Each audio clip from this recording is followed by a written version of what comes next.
Takk fyrir. Takk fyrir að bjóða mér að koma hingað einu sinni enn. Mér varst svolítið spaugilegt þegar Sibba kom hérna fyrst upp og þá segir hún, má ég biðja ykkur að setjast örstutt, Dögg ætlar að tala. Þannig að þetta verður bara örstutt.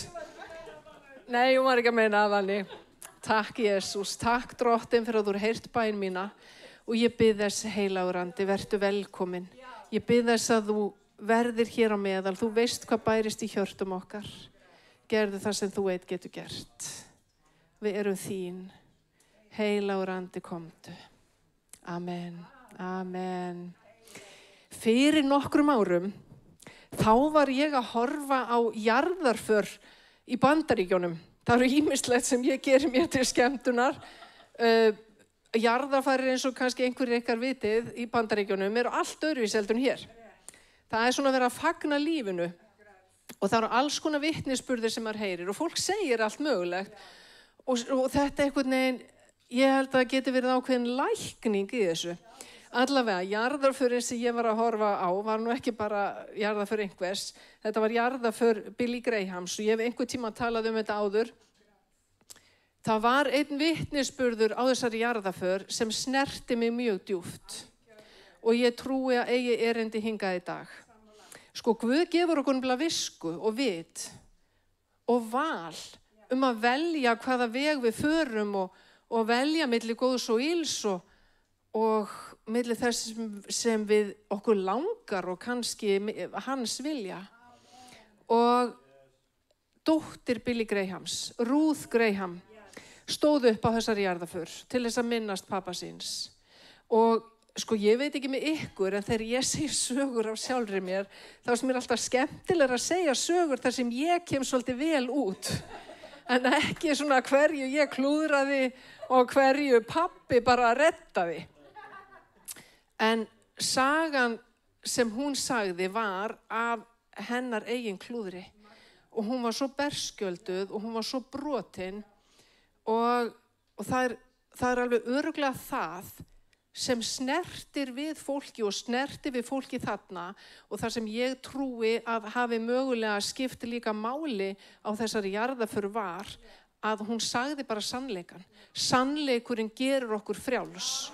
Þegar við erum að burðast með einhver leyndarmál eða eitthvað sem við höfum bara klúðrað, þegar við tekið rangar ákvarðanir, þá er það engum til góðs að þær séu bara í einhverju myrkri. Og auðvitað vel að stað og stund, hvenær maður játar syndir sínar í rauninni, en það er alveg ástæða fyrir því að bæði þegar Jóhannes skírari fór að þjóna og þegar Jesús hóf sína þjónustu, þá byrjuðu þeir á að segja gjörið iðrun eða játaðu syndir þínar vegna þess að óvinurinn heldur þér bundnum ef þú játar ekki syndir þínar og það er ákveðin yfirlýsingin í andaheiminn að segja sannleikan og láta ekki neitt brjóta okkur niður eða halda aftur af okkur. Og auðvitað skömmumst við okkar, það fylgir því ákveðin skömm að hafa tekið rangar ákvarðanir og það fylgir því sorg, en það er svo mikið lausn í því fólkin að játa syndir sínar. Og það sem Ruth Graham sagði á þessari stund var, hún sagði frá því að eftir 21 árs hjónaband, þá skildu hún og maðurinn hennar. Sko, þessi kona var alin upp í Guðsótta og góðum siðum og auðvitað biður maður fyrir börnunum sínum og ég er ekki nokkrum vafa að foreldrar þeirra báðu fyrir börnunum sínum. Og svolítið skemmtileg saga af Franklin Graham sem hefur fetað svolítið í fótspor pappa síns og er stórkostlegur kristniboði. Hann sagði frá því að þegar hann var unglingur, þá sagði hann, ég trúði alveg á Guð. Ég vildi bara ekki fylgja honum. Hann hafði nefnilega hort á fórnirnar sem foreldrar hans höfðu fært. Þannig að hann trúði því að Jesús hefði sagt satt og Jesús væri sá sem hann sagðist vera. Hann var bara ekki tilbúinn til þess að gefa Guði allt hjarta sitt. Og hann átti svo sem ættir að rekja til konu af því að sem sagt systir hans, hún var eins, hún hafði þetta sama hugarfar. Hún skilur við manni sinni, ég veit ekki hver forsagan að því var, en það alltaf sorg. Og hún var í algjöru losti, hún var bara í algjöru uppnámi, fannst þetta hræðilegt og hún ákveður að flytja frá þeim stað þar sem þau höfðu búið og flytja svona í nágrenni við systur sína. Og þar fer hún að sækja bara fína kirkju og eins og maður gerir og þar kynnist hún ekkjumanni. Manni sem hafði mist konuna sína og þau svona fara að spjalla saman. Þau fara að spjalla saman, eldri borgarar hér í dag, það heitir það hjá unga fólkinu, þau eru bara að spjalla. Við hérna í gamla daga, sko við vorum kannski farin að vera saman eða eitthvað, en krakkarnir eru bara alltaf að spjalla. Ég skil ekki alveg hérna þennan orðaforðan, það allt í lagi af því að ég korter yfir miðaldra. En hérna, hún sem sagt verður bara hrifin af þessum manni. Börnin hennar kunnu mjög illa við hann og það lofar ekki góðu. Foreldrar hennar hringdu í hana frá sikkurum staðnum og báðu hana að róa sig. Bara báðu hana að taka sér þann tíma, þú veist, þetta hérna fullorðin kona, búin að gifta í mér í 20 ár og eiga börn og pappa og mamma hringja, bara róum okkur aðeins. Og þau báðu hana að taka sér bara góðan tíma í að kynnast þessu manni.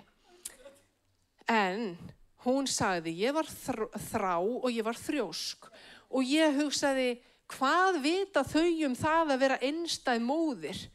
Og hvað vita þau það að vera fráskilin? Og svo hugsaði hún með börnin sín sem kunnu bara engan veginn við hennar mann. Bara það nú frekar stutt í að þau flytji bara heiman. Ég veit ekki hvað þau voru gömul, en þetta kannski hámark afneitunarinnar.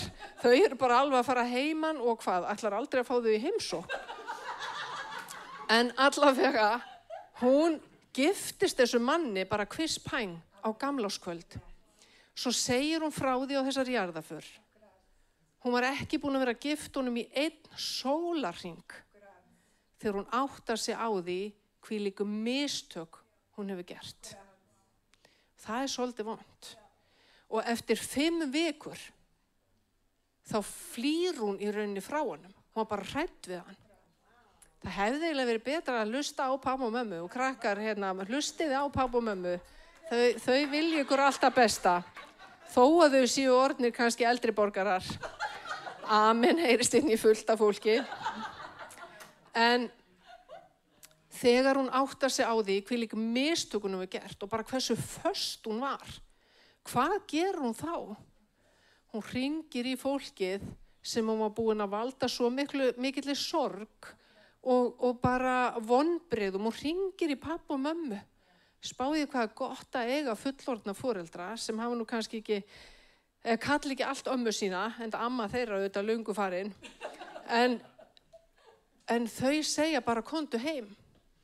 Og hún var svo brotin og þau bjuggu upp í einhverju svona fjallshlíð og það voru svona krókóttur vegur upp að húsinu og hún að keyra bara með kökkin í hálsinum, að keyra bara þennan veg sem hún þekkti svo ofboðslega vel, var búin að keyra svo oft og tilfinningarnar alveg að taka yfir. Og þegar hún tekur síðustu beygjuna heim að húsinu, þá pabbi hennar kominn út. Og hann stendur fyrir utan húsið, maðurinn sem hafði varað hana við. Hann stendur fyrir utan húsið og þegar hún kemur út úr bílnum þá stendur hann með opinn faðminn og segir, velkomin heim. Ekkert hvað varstu að hugsa eða þú hefði nú betur hlustað. Hann tók hana í fangið og sagði velkomin heim og hún sagði, ég ger mér alveg grein fyrir því að pabbi var ekki Guð. En á þessum tímapunkti þá upplifði ég hvernig Guð þennan kærleika Jesú, hversu miklu sem þú ert búin að klúðra, hversu mörg mistök sem þú hefur gert. Þegar þú berð gæfu til að horfast í augu við mistökin þín, þá stendur hann og segir, velkomin heim. Ekkert, þú ert nú meiri bjálfinn, engar skammir, hann tekur þig bara í fangið og hann elskar þig og hann fyrirgefur og hann vill leysa þig undan þinni eigin skömm og undan þinni eigin fordæmingu. Og það saga í Jóhannesarguðspjalli, 4. kafla, af konu sem var samversk, eða frá Samaríu. Gyðingar höfðu ekki, það segir, gyðingar höfðu ekki samneyti við samverja. Samverjar voru svona bara annars flokks og þarna á þessum tíma var fólk dregið í dilka. Jesús á ferðalagi með lærisveinum sínum og þeir koma í þorp sem heitir Síkar og þar sest Jesús við brunn. Það var ekkert hægt að skrúa neitt frá krana inn í húsum, fólk þurfti að fara út og sækja vatnið og merkilegt nokk að það ekki meir en 100 ára á Íslandi frá því að fólk þurfti að gera þetta. Systir hans pappa sagði mér einu sinni að hún vaknaði miðja nótt þegar hún var bara barn og hún var svo þyrst að hún þurfti að klæða sig og fara út til að pumpa upp vatni úr brunni og þetta var í Reykjavík. Það ekki lengra síðan. En Jesús sest þarna niður til að hvíla sig og lærisveinarnir fara bara inn í næsta þorp til þess að ná í eitthvað að borða og meðan hann situr þarna þá kemur þessi kona og þau fara að spjalla saman og konan auðvitað svolítið hissa, í fyrsta lagi náttúrulega töluðu kallmenn ekkert við konur og almannafæri og hvað þá við samverska konu. En Jesús, þetta svona bara kamm og náungi og hann fer að spjalla við þessa konu og hún veit ekkert hver þetta Og samtalið þeirra fer bara gjörsamlega út og suður og þetta alveg löng saga mjög einkennilegt samtal. En á einum tímapunkti þá segir Jesús við konuna, farðu og kallaðu á manninn þinn. Í þessu samtali þá finnur Jesús hvað særðana í rauninni dýfst. Hver var kannski stærsta sorgin í hennar lífi? Þetta áhugaverð saga fyrir margra hluta sakir. Fólk hefur oft verið að velta fyrir sér af hverju kom þessi kona hann hádegisbilið þegar sólin var hæst á lofti og það var enginn að sækja vatn á þessum tíma og menn hafa sagt sko kannski bara skammaðist hún sín fyrir fortíð sína, kannski bara langaði henni ekki til að horfast í augu við fólk. Og kannski vildi hún bara vera ein, það svolítið það sem skömmin gerir, við einangrum okkur. Og ég var að hugsa þegar ég var að lesa þetta, kannski var hún bara nývöknuð. Kannski, sko, ástæðan fyrir hún kom með hádegisbili, kannski var þetta bara lýsing á lífununnar sem var bara í einhverju rugli. Og hún kemur þarna og þetta bara kona sem brotin, en kannski heldur hún svona andlitinu. Hún ætla nú ekki að fara að játa eitt eða neitt og það bara það sem við gerum í lífinu. Og hvað þá, hún fara eitthvað að úthella hjarta sínu fyrir einhverjum ókunnum manni sem situr þarna við brunnin. Nema, hann segir þetta, farðu og kalla á mannin þinn. Og þá segir hún, ég á engan mann. Og samtalið hefði alveg getað stoppað þar. En hann sér lengra. Og hann segir, það rétt, þú átt ekki mann. Þú átt 5 menn og sá sem þú ert með núna, hann ekki þinn maður. Og ég velti fyrir mér hvaða streng snerti þetta í hjarta þessara konu. Þetta minnir mig í rauninni á söguna þegar 4 náungar komu með lamaðan mann til Jesú og það var svo troðið inn í húsinu að þeir bara gerðu gat á þakið. Og það alltaf að tala hvað þetta voru góði vinir. Já, klárlega, sko, góðir vinir mannsins ekki endilega húseigandans. Nema hafa allir verið smiðir eða eitthvað. En allavega, það svo pakkað í húsinu að þetta hljómar eins og það hafi ekki verið pláss fyrir einn tannstöngul í viðbót. Nema að þeir bara láta mannin koma sígandi og þið vitið, þú veist, maður ætlar ekki að fá einhvern mann á börum í hausinn. Þannig að fólk bara þéttist, þetta var örugglega góð leið fyrir þá sem átti ekki maka. Það bara að þú allt í einu klestist upp að einhverjum, þú varst að kynnast honum. Nei, þetta útúrdúr fyrirgefið. En En þegar Jesús reisir þennan mann á fætur, hann læknar hann var lamaður, þá svo merkilegt að það ekki það fyrsta sem Jesús segir við hann, vertu heill eða taktu rekkju þína á gakk. Hann segir, syndir þínar eru fyrirgefnar. Eitthvað var í hjarta mannsins sem olli því að hann þurfti meira á því að halda að fá að heyra að Guð hefði fyrirgefið syndir hans heldur en að lækna hann. En svo segir hann við alla, og þar á meðal faríseana, þetta áhugaverð saga vegna þess að hún segir sko farísearnir hugsuðu með sér, hver þessi maður sem sko heldur hann geti fyrirgefið syndir, og það stendur bara þeir hugsuðu þetta með sér. En Jesús svarar þeim upphátt. Jesús las hugsanir þeirra og þetta sjáum við aftur og aftur í orðinu. Hann veit hvað innra með okkur býr. Hann þekkir orðið á vörum okkar áður en það verður til. Hann veit hvað við hugsum og það segir líka, hann þurfti ekki á því að halda að neinn maður bæri öðrum manni vitni því að hann vissi sjálfur hvað í manni býr. Og það líka áhugavert á einum stað segir að þegar menn eignuðust eða tóku trú á hann, þá stendur á einum stað að Jesús gaf þeim ekki trúnað sinn því að hann vissi hvað í okkur býr. Hann þekkti alla. Og það svolítið athyglisvert að hugsa til þess að við segjum ekkert hverjum sem það sem við erum að hugsa. Þannig að það svo mikilvægt að eiga þessa gjöf og þessa andagreiningu að vita hverjum maður getur treyst og hverjum ekki. Hver verður trúnaðar okkar. En allavega, Jesús, hann í rauninni bara stingur á því sem mennirnir eru að hugsa og segir í rauninni bara til þess að þið vitið að ég hef vald til að fyrirgefa syndir, eða mannssonurinn hefur vald til að fyrirgefa syndir. Þá segir hann við mannin, stattu upp. Þú veist, þetta var lamaður maður. Ef hann hefði getað gengið, þá hefði vinir hans ekki verið að láta hann síga hérna niður eitthvað op á þakinu. Stattu upp. Taktu það sem þú liggur á og farðu heim til þín. Og maðurinn gerir það. Það var einu manni færa hann inni og rekkjunu líka. Nei, ég segi svona að það var svo þröngt. En maðurinn gerir þetta. Hann stendur upp og hann fer heim. Hann fékk fyrirgefningu synda sinna og hann fékk lækningu. Og stundum syndajátningin forsenda lækningar. Stundum kemur hún á undan lækningunni. Það svo ótrúlega margt sem leysist þegar við játum syndir okkar.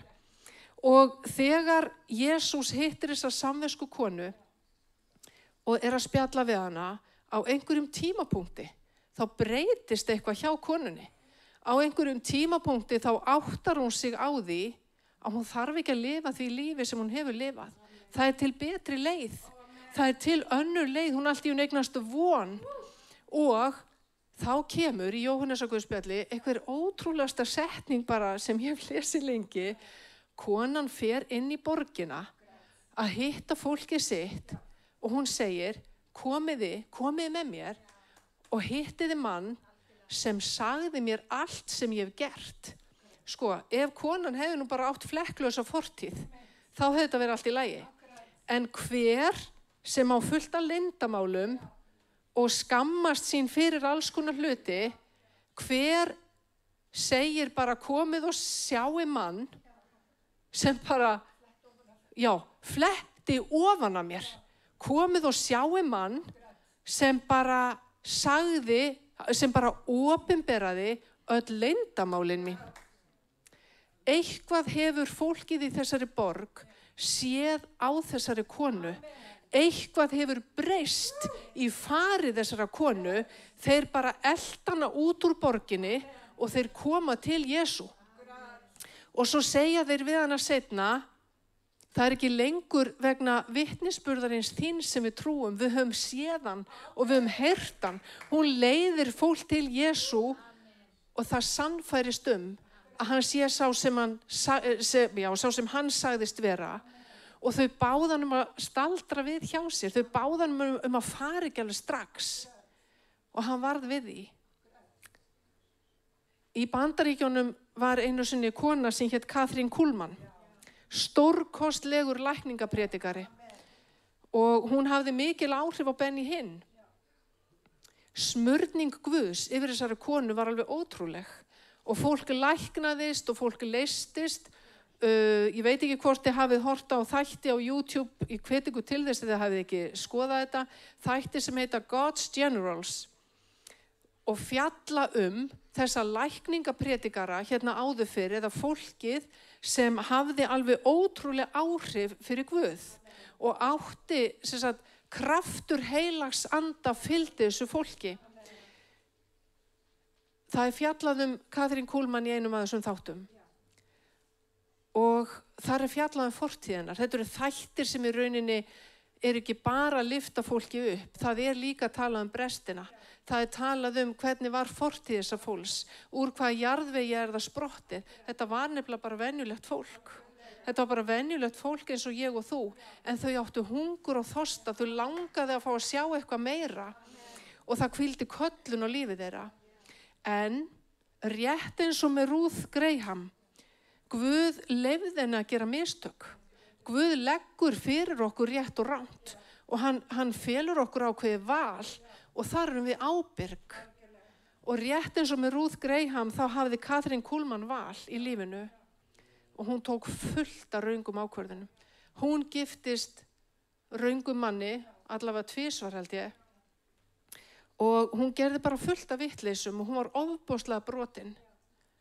En Guð reist hana við. Guð gaf henni annað tækifæri. Guð gaf henni nýtt upphaf. Og hún notaði það. Hún sagði einhver tíma, ég var ekkert fyrsta val. Hugsið ykkur það. Hún sagði, Guð hafði ætlað annarri mannesku hlutverki mitt. En hvaða var sem gerða verkum að sú manneskja gaf ekki kost á sér. Og ég veit ekki, þetta væntanlega eitthvað sem heilagur andi hefur opinberað henni þegar hún hefur mögulega spurt hvernig getur hún nota mig svona brotna konu og konu á þeim tíma sem það var bara ekkert sjálfsagt að konur predikuðu og það nú bara þannig því miður sumstaðar í heiminum en í dag meira í Bandaríkjunum í sumum kirkjum það ekkert sjálfsagt að konur prediki. Einu sinni var Ann Graham Lott sem sagt önnur dóttir Billy Grahams henni var boðið að koma og tala í kirkju. Og þegar hún kemur í kirkjuna og stendur upp til að tala, þá bara fullt af kallmönnum í kirkjunni sem snýr stólnum sínum við. Fer ekki út af samkomunni en situr á samkomunni með bakið í hana. Það bara alveg heilt ótrúlega hlutur. Ég menn þetta okkar samtíð. Þannig að það eru alls konar hlutir sem að gerast og einu sinni var Katrín Kuhlmann spurð hvað smurningin kostað hana. Og þá sagði hún kostar allt. Hún kostar allt. Og þetta það sama og Benny Hinn sagði einu sinni. Benny Hinn sagði þegar fólk horfir á samkomuna mínar, þegar fólk horfir á öll ljósin og tónlistina og þetta allt svo flott og ég kem hérna í sparifötunum mínum og predika og drottin með. Það bara þetta sem fólk sér. Það sér ekki fórnirnar. Það sér ekki allar stundirnar þar sem ég algjörlega brotin á hnjánum að biðja. Og það sér ekki baráttuna og hvað þetta við kosta fjölskylduna mína. Og það kannski þess vegna sem það eru ekki allir tilbúnir til að greiða gjaldið fyrir smurninguna. Því að smurningin kostar allt. Kostar nefnilega allt. Takk Jesús. Og við þurfum svo á því að halda að fá að sjá Guð að verki. Við þurfum svo á því að halda í okkar samfélagi að fá að sjá Jesús sjálfan að verki. Að fá að sjá Jesú frelsa fólk og leysa fólk og reisa fólk við. Og kannski hefur þú gert einhver mistök sem hafa valdið því að þú hugsar Guð getur ekki nota mig. Af hverju ætti Guð að vilja nota mig? Akkúrat af því að þú ert breisk eða breiskur. Akkúrat af því að þú finnur til smæðar þinnar. Einmitt af því að þú veist að þú ert ekki fullkomin. Í Dómarabókinni alveg frábær saga af manni sem hét Gídeon. Og þegar Guð kallaði Gídeon, Þá var nú Gídeon ekki alveg á því að þetta væri alveg rétt hjá Guði að velja sig, af því að Gídeon hefði bara ekkert til að bera til þess að gegna þessu hlutverki sem Guð ætlaði að kalla hann til. Og hann var nú eitthvað búinn að malda í móinn, og þegar Guð gafst ekki upp, Guð auðvitað getur hætt ef við sýnum endalaust mótstöðu, hann leyfir okkur að ráða, hann gefur okkur val. En þá segir Gídeon þetta er í 7. kafla og 15. versi í Dómarabókinni, sko drottinn, ættin mín, sko það er ekki bara hann sé að tala um sig, hann fer bara langt aftur í ættir. Ættin mín er aumasta ættin í Manasse, og ef það nægir þér ekki, þá er ég smæstur í minni ætt. Bara þetta er svona drottinn, veldu þennan. En mennirnir líta á útlitið, en drottinn lítur á hjartað. Og það var akkúrat þetta hugarfar sem gerða verkum að Guð vildi nota Gídeon. Gídeon var nefnilega tilbúin til að játa syndir sínar. Hann taldi ekki að hann hefði þetta allt. Og það er svolítið sjokkerandi, það er svo gaman þegar maður er að lesa Guðs orð og maður er búin að lesa heilu sögurnar aftur og kann þær kannski utan að, svo allt í einu opinberar Guð eitthvað. Það er ástæða fyrir því að þetta er lifandi orð. Ég var að lesa í Jóhannesarguðspjalli, sögu sem gerist ekkit löngu áður en Jesús er krossfestur, hann er að spjalla við lærisveina sína og Filippus segir við Jesú, sýnd okkur föðurinn. Þá segir Jesús við Filippus þessa óþægilegu setningu. Filippus, ég hef verið með ykkur allan þennan tíma og þú þekkir mig ekki. Filippus hafði í rauninni verið í fullri þjónustu í 3 ár. Hann var einn af þeim sem Jesús hafði valið eftir að hafa farið upp á fjall og beðið heila nótt. Alveg áhugavert hvað Jesús var alltaf að þramma upp á fjöll, en það er nú annað mál, að fullt af fólki sem hefur áhuga á því, bara að Guð blessi það. En hann fór upp á fjöll til að vera einn, af því að það er örugglega minni hlutinn sem er mjög hrifinn af fjallgöngum. Hann fékk allavega næði og sérstaklega var hann á nóttuna, hann var hann heila nótt á fjallinu. Og svo velur hann Filippus. Og Filippus, hann er einn af þeim sem verður vitni að fullt af kraftaverkum, hann fer út, biður fyrir sjúkum, þeir læknast, hann er með Jesú í 3 ár og hann hefur kannski haldið bara, hann hefur verið komin á þennan stað að hugsa bara ég er með þetta allt. Þú veist, ég bara, þetta verður ekkert betra en þetta. Þá segir bara Jesús, Filippus, ég er búin að vera með ykkur allan þennan tíma og þú þekkir mig ekki. Áts, við ættum að muna þetta og ég segi oft við fólk, þegar við biðjum Guð að tala til okkar, munum þá að hann getur sagt eitthvað sem okkur langar ekki að heyra. Hann getur sagt eitthvað sem okkur finnst óþægilegt. Hann getur bara kippt okkur niður á jörðina, 1, 2 og 3. Og þá er svo gott að hafa hugarfari sem samverskakonan hafði. Það er svo gott að hafa þetta hugarfar að finna til briskleikans og bara játa syndir sínar. Stundum tökum við ákvarðanir sem snerta allt okkar líf. Stundum tökum við bara fáránlegar ákvarðanir. Og fyrir allmörgum árum þá var ákveðið mál sem skók Hvíta húsið, Bandaríkin og bara heimsbyggðina alla. Það var forseti í Bandaríkjunum sem hét Bill Clinton og það var nemi í Hvíta húsinu sem hét Monica Lewinsky. Bill Clinton var sjarmerandi maður og það fer að verða myndast eitthvað spenna á milli þeirra. Og þau báru ekki gæfu til að stoppa strax. Þannig að eitthvað daður hefur farið af stað, eitthvað hefur gerst á milli þeirra. Hún bara heillaðist að þessum manni og fyrst sinn vissi engin neitt. Svo bara einn daginn þá komst allt upp. Og það það sem nefnilega getur gerst. Það getur allt komist upp. Þess vegna svo gott að játa syndir sínar áður en allt kemst upp.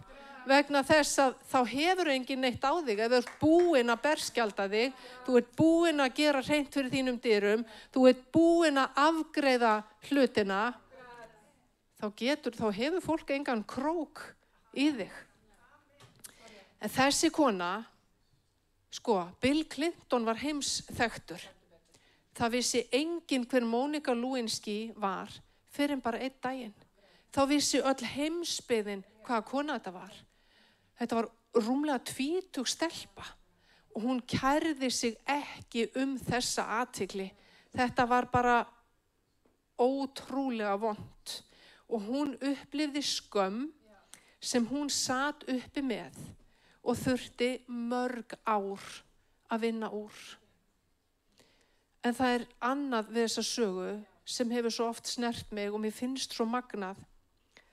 Og ég ætla að ljúka með þessum orðum, ég ætla að ljúka á sögu af Billy Graham af því að ég byrjaði þannig. Sagan segir að stuttu eftir hennan harmleik.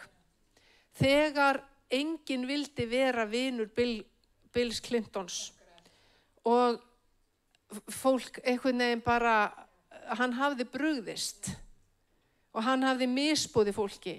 Á þessum tíma, þá var tímarit sem bauð öllum, þetta tímarit átti afmæli og það bauð öllum sem höfðu verið á forsíðu tímaritsins í veislu. Og merkilegt nokk, meðal þeirra sem höfðu verið á forsíðu tímaritsins voru bæði Bill Clinton og Billy Graham. Og sagan segir á þessum tíma þar sem fólk skiptist í fylkingar, þá segir sagan að Billy Graham hafi óskað eftir því að fá að sitja við hliðina á Bill Clinton. Og þegar hann var spurður hvers vegna, bara, þú veist, Billy Graham, þessi heilagi góði maður, af hverju vilt þú sitja við hliðina á Clinton? Þá sagði hann, Bill Clinton þarf á því að halda að fá að vita að Jesús elskar hann enn. Sama hvað. Bill Clinton var líka brotinn, miður sín yfir fáránlegri ákvörðun sem hann tók. Og stundum það þannig. Okkur hættir til að taka rangar ákvarðanir, en við eigum Jesú sem gekk í dauðan fyrir okkur. Þegar Jesús gekk upp á Golgata, það var búið að húðstrýkjan, hann var óþekkjanlegur, blóðið rann þegar hann gekk upp á Golgata. Og þegar krossinn var reistur upp, þegar naglarnir voru reknir í gegnum hendur hans og fætur, þá vissi hann hvað þú og hvað ég ættum eftir að gera af okkur sem myndi hryggja Guð. Og það var fyrir þetta sem hann var að deyja. Það var þess vegna sem hann var krossfestur. Hann reiknaði aldrei með að við yrðum fullkomin. Hann kom til að deyja fyrir syndugan heim. Og eina krafan sem hann gerir að við játum syndir okkar og fylgjum honum. Að við játum syndir okkar, að við séum tilbúin til þess að gera okkar besta, leitast við að verða betri manneskjur og fylgja honum. Mér langar að biðja ykkur að standa á fætur. Jesús, ég þakka þér fyrir að þú ert hér. Ég þakka þér, elsku heilagi andi, fyrir að þú ert hér. Og þú elskar þá sem hafa brotinn anda. Þú elskar okkur, Drottinn, þú elskar okkur alltaf, en þegar við erum á þessum stað, að við upplifum, að við skömmumst okkar, að við erum hrygg yfir því sem við gerðum, við erum hrygg yfir röngum ákvörðunum sem við tókum, þá kemur þú og segir blóðið mitt, hreinsar þig af allri synd. Ekki bara syndinni sem þú heldur að sé auðvelt að fyrirgefa. Það hreinsar af allri synd. Og ég hef varpað syndum þínum í gleymskunnar haf. Svo langt sem austrið frá vestrinu, svo langt hefur þú, Jesús, fjarlægt afbrot okkar frá okkur. Og ég bið þess, Jesús, að í dag þá megum við verða frjáls. Ég bið þess, Jesús, að í dag megi þeir sem hafa verið þjakaðir af synd og skömm og samviskubiti, Ég bið þess, Jesús, að þú hjálpir þeim að stíga út úr þessu eins og samveska konan gerði. Viltu, Jesús, lyfta byrðunum af herðum þeirra sem komu hingað inn og finna til sektar sinnar. Ég bið, Jesús, að þú leysir þá. Ég bið kraftaverk hér í dag. Ég bið nýtt upphaf og ég þakka þér fyrir, Jesús, að þú ert hér. Ég þakka þér fyrir, Jesús, að þú þekkir hvað við hugsum. Þú veist hvar við erum stödd og þú veist allt. Og þú elskar að reisa fólk á fætur. Þú elskar að gefa fólki nýtt upphaf. Takk fyrir það. Og við játum, Jesús minn, að við erum syndarar. Við höfum margvíslega syndgað gegn þér. Og ég biði, Jesús, að fyrirgefa okkur syndir okkar og hreinsa okkur af öllu ranglæti. Í Jesú nafni ég bið. Amen, amen. Mér langar til að bjóða fram til fyrirbæna. Þið sem viljið þiggja fyrirbæn. Þið sem finnið nærveru heilags anda. Og þið sem mögulega viljið játa syndir ykkar. Finnið ykkur einhver til þess að tala við. Og ef þið viljið bara játa þær fyrir Guði, þá það líka allt í lagi. En þiggið fyrirbænina. Því að sannleikurinn gerur okkur frjáls. Og það engum til góðs að hilma yfir einhver myrkraverk. Það bara eitthvað sem óvinurinn sem kemur til að stela, slátra og eyða notar gegn okkur. Sviptum hulunni af honum og stígum inn í frelsið í Jesú nafni. Amen. Halleluja, rétt